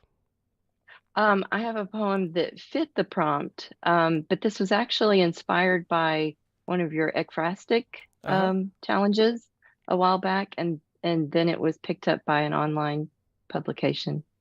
So yeah, Very cool. What publication was that? Poetica Review. Ah, very cool. Okay, excellent. So and the title is Line Drawing. Okay, I've got it. Go ahead whenever you're ready. Okay. If a line is drawn down the center of the country, I live on the eastern side of it. I used to live in the west, and before that, I lived on the line itself. Where I now live, I draw lines of my own to make a sense of place, where oak becomes pine, and Spanish moss begins to drip toward bayous pooling outside their so-called banks, and the knobby offspring of bald cypress grow up from placid pools to meet their mother trees. How can I write such beautiful words about the verdant humidity of the east and miss the dry desert west so much? I am a fool. The west has forgotten my name by now. If ever I travel to see it again, I will erase my lines as I go. Great poem. I love that slow transition toward the end. Good job. That was Barbara Tyler with line drawing. Thanks, Barbara. Thank you. Next, let's go to Vianthi Rangan. Hi, Tim. I'm Hey. so happy to see that you are feeling well. Yeah, I'm definitely feeling better. It's still. I'm glad I look better. I can pull it off a little bit better, I think. I still don't feel perfect, though. It's going to be a while, I think. Yeah, it takes a while to get to 100%. Mm-hmm. Yeah. Yeah. Yeah, but I did sleep without NyQuil for the first time last night. Oh, So, wow. yeah. Huh. That's an improvement. It definitely is an improvement. Okay, so what do you have to share? Okay, so this poem, it says, no hotels on Galapagos Islands, teeming with life, but unpeopled. No dwellings, no natives. Tourists sightsee in the mornings and return to the ferry for meals and a welcome tree tomato juice. Our cameras have no charge left, but are loaded with unusual shots of grinning seals and blue-footed boobies. These islets say, come, click, go. Leave the atolls pristine, no water bottles or gum litter, and no unwitting germs. Yesterday, the captain and the crew had hosed our hands, feet, shoes, and handicapped us with gauche fins to watch tortoise and sharks up close. Did the fish smirk at our footwear? Today, we are on a different island as we paddle by mangrove thickets, searching for fauna in monk calm. We have entered a musing, muted zone. A cormorant squawk breaks the shush. I look at the waters. They beckon me. I want to be a stowaway here.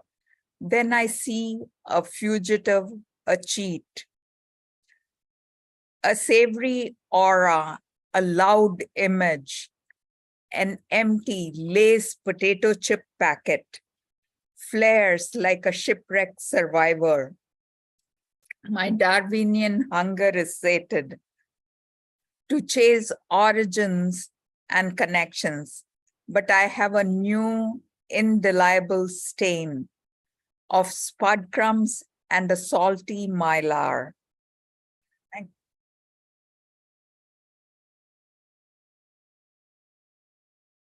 Thank you. You too.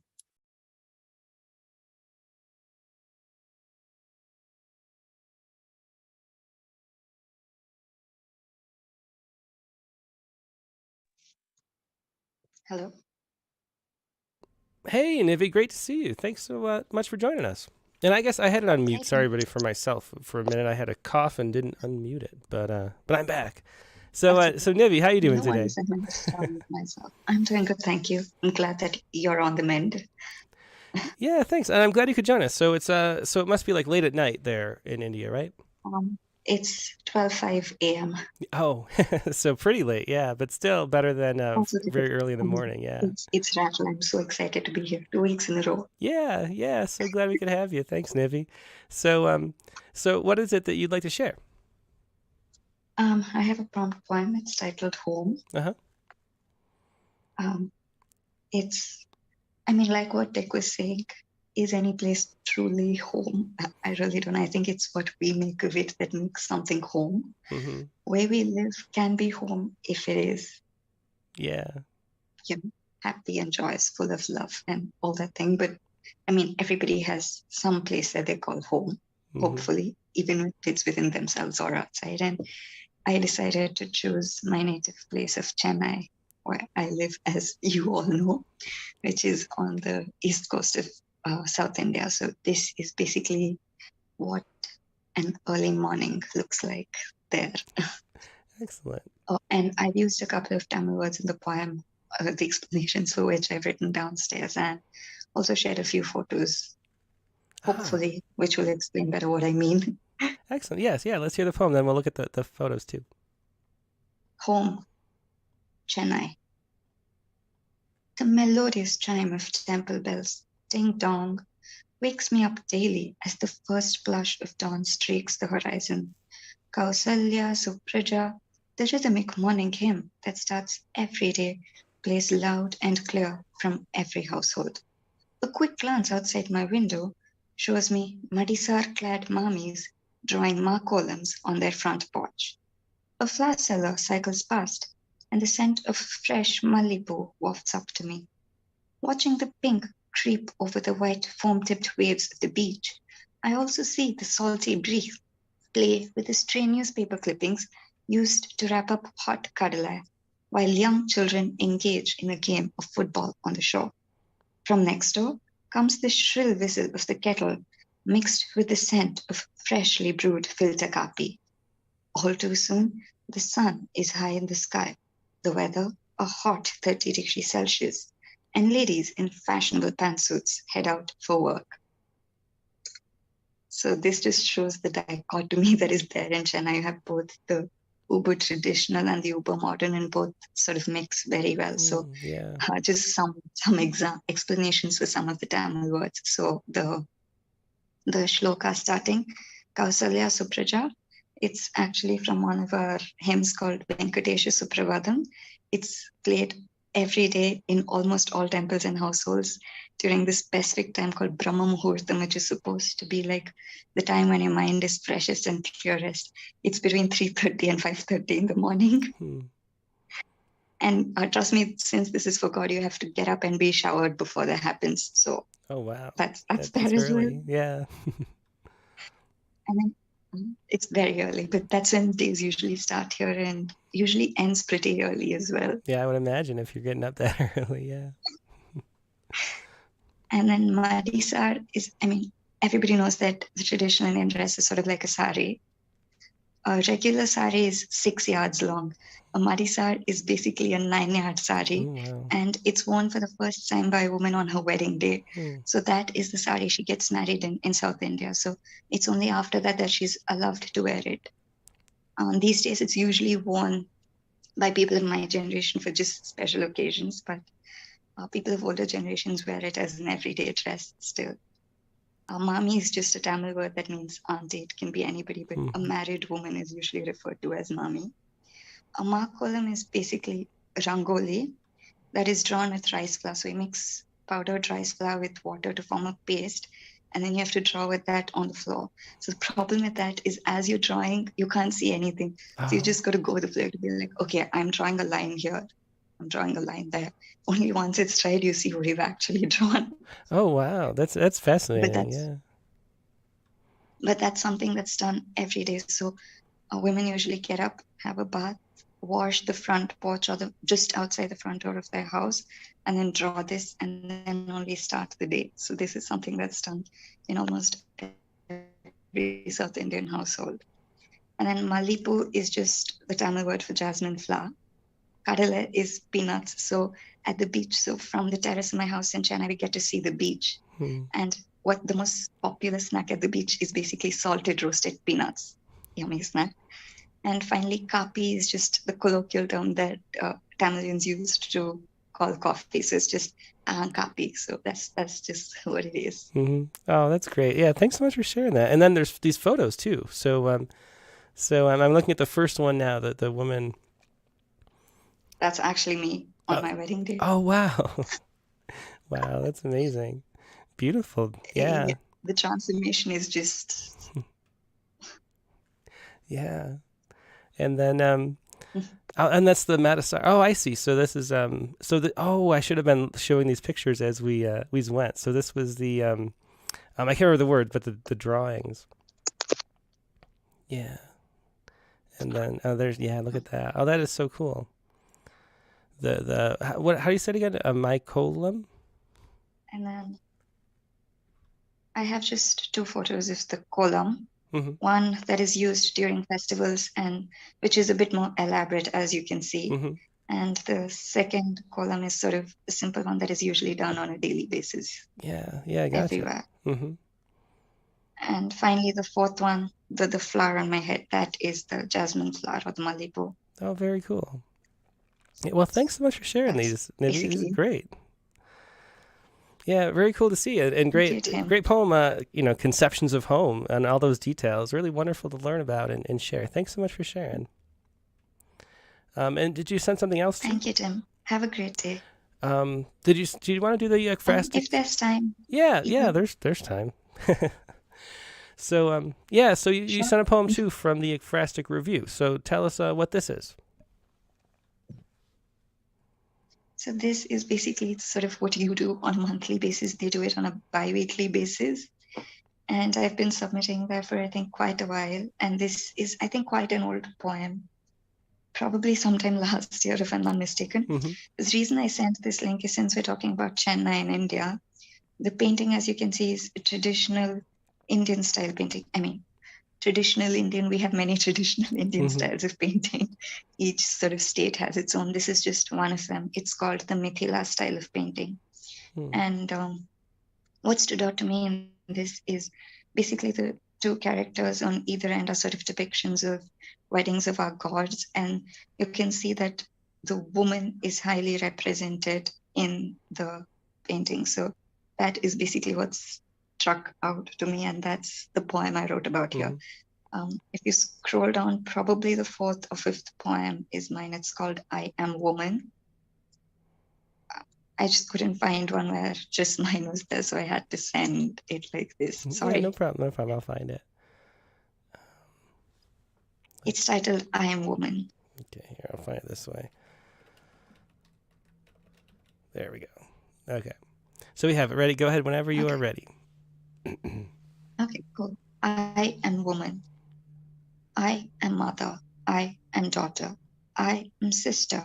I am aunt. I am grandmother. I am wife.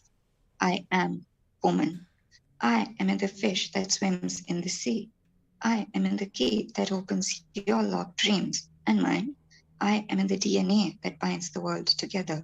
I am in the circle of life. I am woman. I am the tears in your joy. I am the sorrow in your laughter. I am the calm in your anger. I am the crowd in your loneliness. I am woman. I am mother. I am daughter. I am sister. I am aunt. I am grandmother. I am wife. I am woman. Excellent. That was Nivedita Karthik, of course. And this is I Am Woman from the Ekphrastic Review, which is ekphrastic.net, where you can find that. If you're not familiar with the Ekphrastic Review, it is a wonderful, wonderful journal that just does what the Ekphrastic Challenge is, but they do it, like you said, every other week, I believe. And they've been doing that for a very long time. I'm not sure I'm not sure who came first, actually. I wonder when they were established. But around the same time, I think it was, that we started the Ekphrastic Challenge. I can't find a start date, but they've been doing it for a long time, so do check that out. If you like the Ekphrastic Challenge that Rattle does, find the Ekphrastic Review at Ekphrastic, and that's a tough word to say, so I'll spell it. It's a tough word to spell, so I'll spell it EKPHRASTIC, which is the word for writing about art. It used to be descriptive back, in the Enlightenment era. That's where the word comes from, and then it evolved into making art after art. So that's what it is now. It's almost like it started out as reviews almost of art, but there you go. But Nivi, it's great to see you. So glad you could join us on live for the first time in a while. It's always a pleasure seeing you, and take care. Have a good night. Thanks, Tim. Have a lovely day. Yep. Bye-bye. That was Nivedita Karthik with 2 poems. And that's going to wrap up the Zoom call. Actually, I'll leave the Zoom open just in case anybody else wants to jump on. But we have a few more poets who sent things in but couldn't be here at the moment.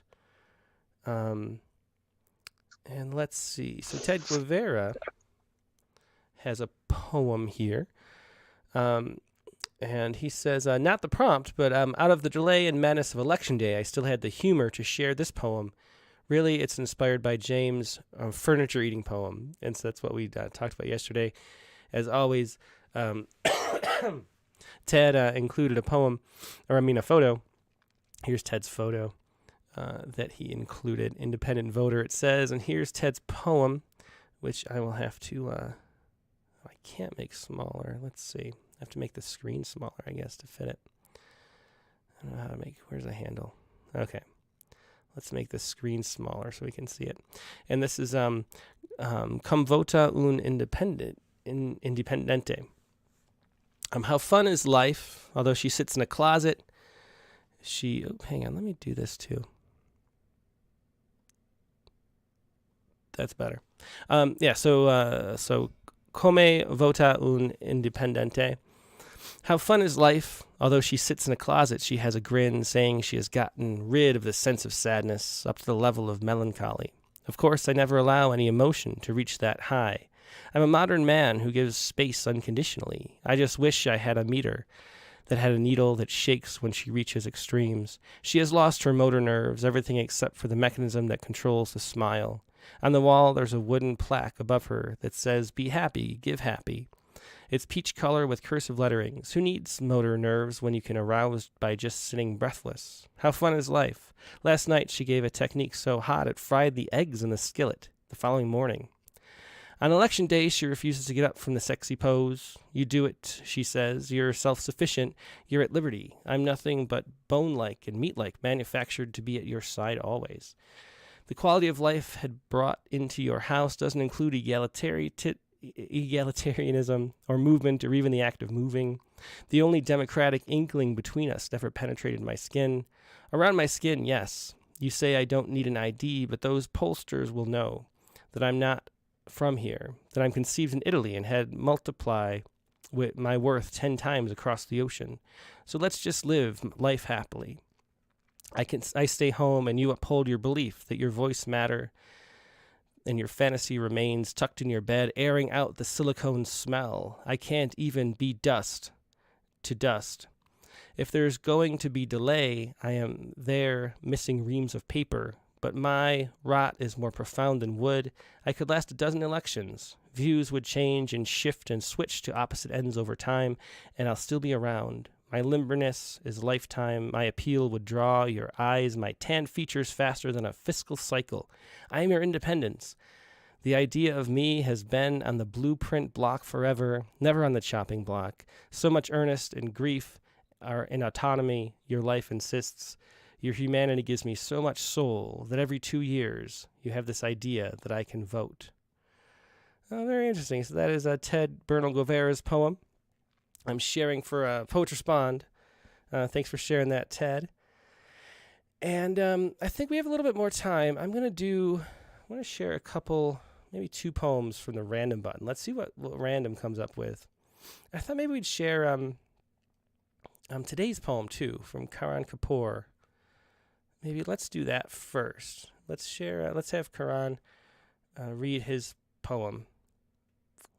Today's poem, Guzzle, I should say, for Dita. Here, let's hear today's poem on the Rattlecast, since we're doing a Monday morning show, morning for me anyway. Here we go. Guzzle for Dita.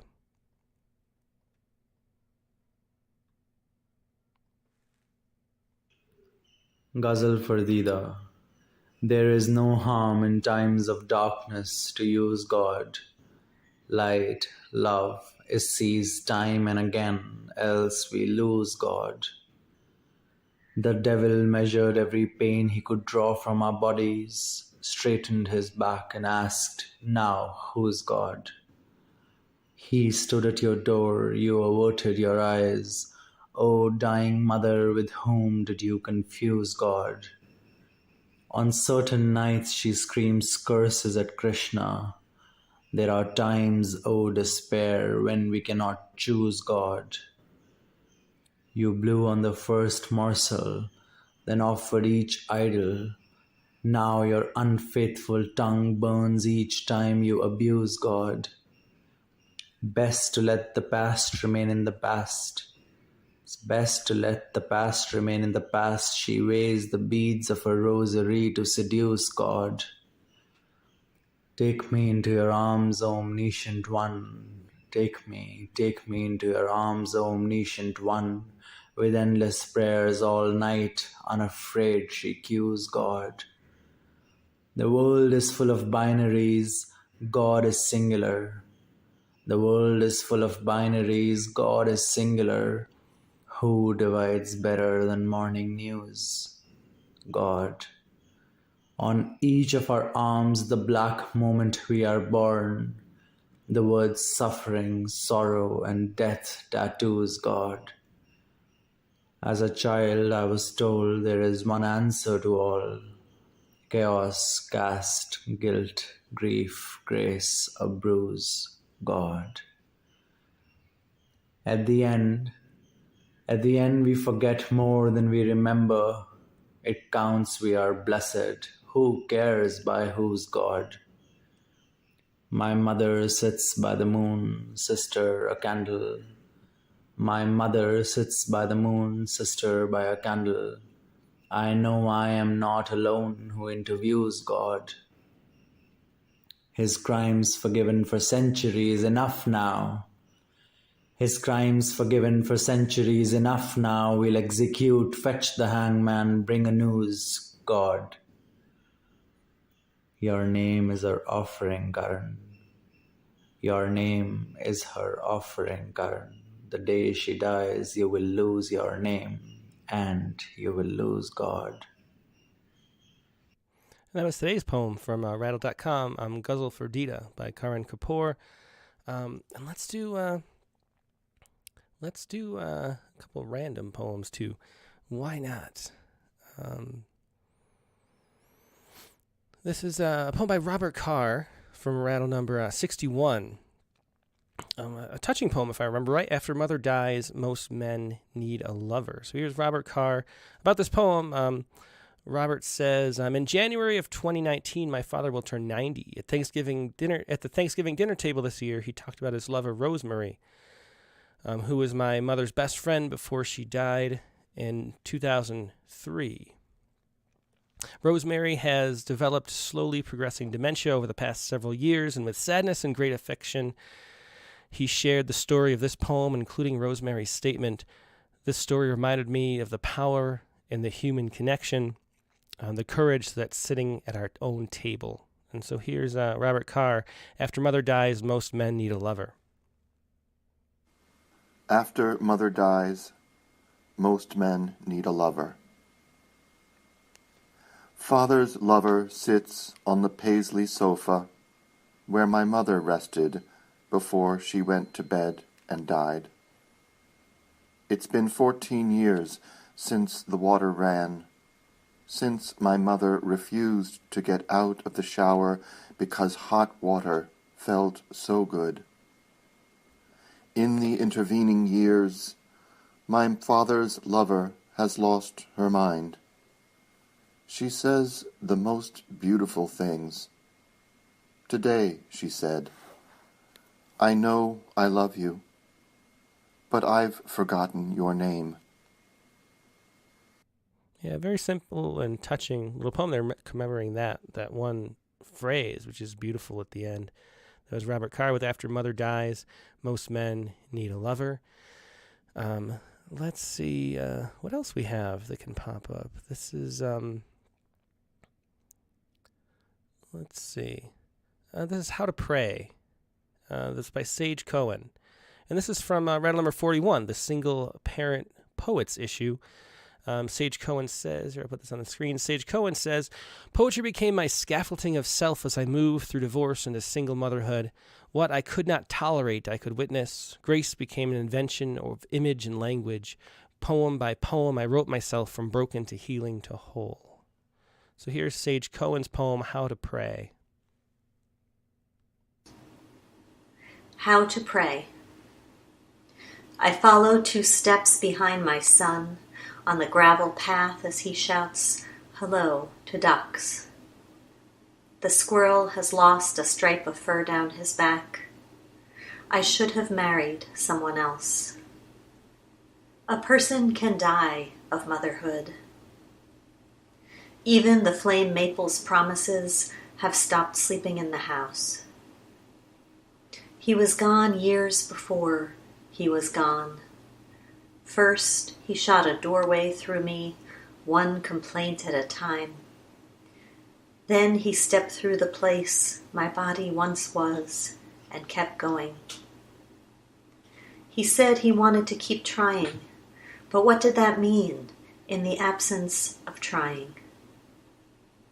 God, the cherry blossoms are in bloom.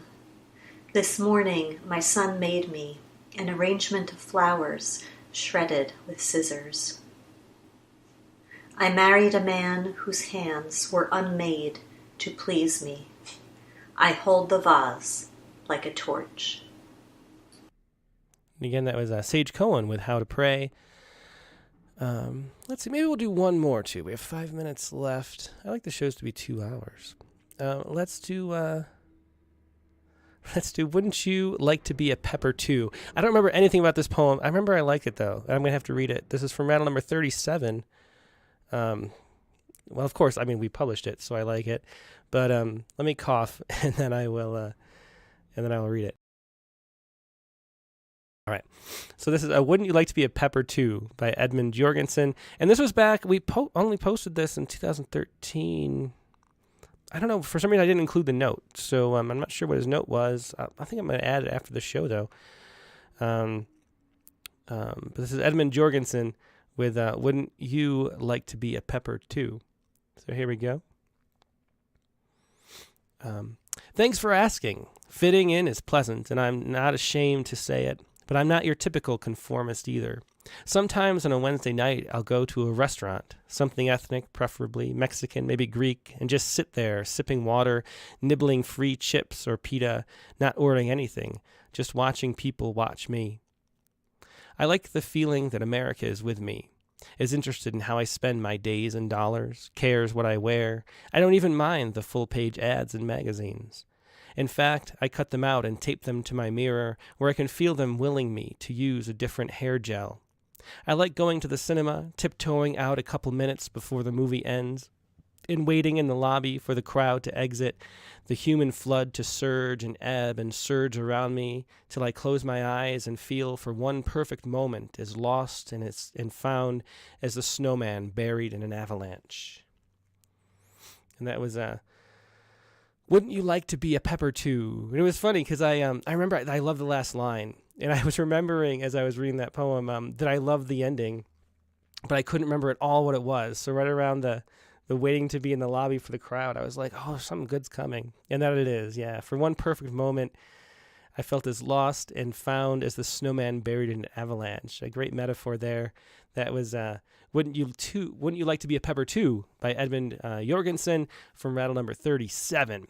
Okay, so I think that's going to wrap up the show. Let's do the Sciku really quick. Now, the Sciku for this week is based on this article that I came across. And I'm not sure I buy the science behind this, but but what can you say? It was a little interesting to think about, though. And this is from the Association for Psychological Science. And here is the article. Was I happy then? Our current feelings can interfere with memories of past well-being. And so this was a meta-analysis kind of study that looked at a bunch of survey data from different surveys all over the place, where they asked the same people over time how happy they were. And so there was 4 surveys they could find that did this with a big body of people.